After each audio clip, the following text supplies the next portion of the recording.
the self-serving bias. There's a quiet story the mind tells itself to stay intact. When things go well, the credit feels personal. When things go wrong, the cause feels external. This is not dishonesty. It is protection. This is a self-serving bias. 1. When the mind protects its image, the self-serving bias is a tendency to attribute success to internal qualities and failure to external circumstances. You succeed because you're capable. You fail because the situation was unfair. The mind rewrites causality to preserve a stable sense of self, not out of arrogance, but out of survival. 2. Why the ego needs this bias. The human psyche is fragile. Constant self-blame would paralyze motivation. Constant doubt would erode confidence. So the mind constructs a buffer. Success reinforces identity. Failure is displaced. Psychologically, this maintains self-esteem and emotional continuity. The bias is not malicious. It is stabilizing. But stabilization comes at a cost. 3. Responsibility becomes selective. The danger of the self-serving bias is not self-protection. It is asymmetry. We examine our intentions, but judge others by outcomes. We explain our mistakes, but moralize theirs. The same behavior receives different interpretations, depending on who performs it. This is not fairness. It is narrative convenience. 4. The bias in everyday life. The self-serving bias appears everywhere. At work, success is skill. Failure is management, timing, or others. In relationships, misunderstandings are excused. Others' mistakes are remembered. In conflict, we are misunderstood. Others are careless. The mind edits reality to maintain innocence.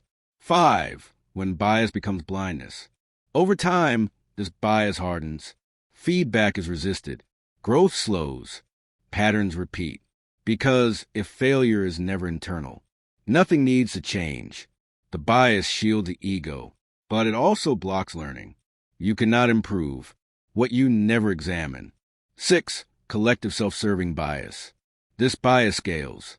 Groups attribute success to culture, failure to outsiders.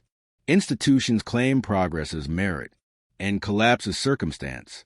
History is rewritten to preserve legitimacy. The same psychological protection that shields individuals also distorts systems. 7. Shame, threat, and defensiveness. Correction threatens identity, so the mind defends itself before it reflects. Criticism feels hostile. Feedback feels unfair. The self-serving bias intensifies under stress, fear, or public scrutiny. The more threatened the ego, the stronger the distortion. 8. Accountability without collapse. The antidote is not self-attack. It is proportion. Holding responsibility without self-destruction. Recognizing contribution without denying context. Growth requires balance. You can acknowledge fault without erasing worth.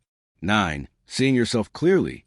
Awareness of the self-serving bias does not remove it, but it softens its grip. Ask, what role did I play? What am I avoiding?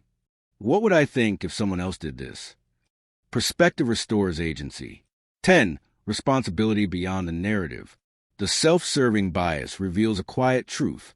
The mind prefers innocence over accuracy, but responsibility requires both honesty and compassion.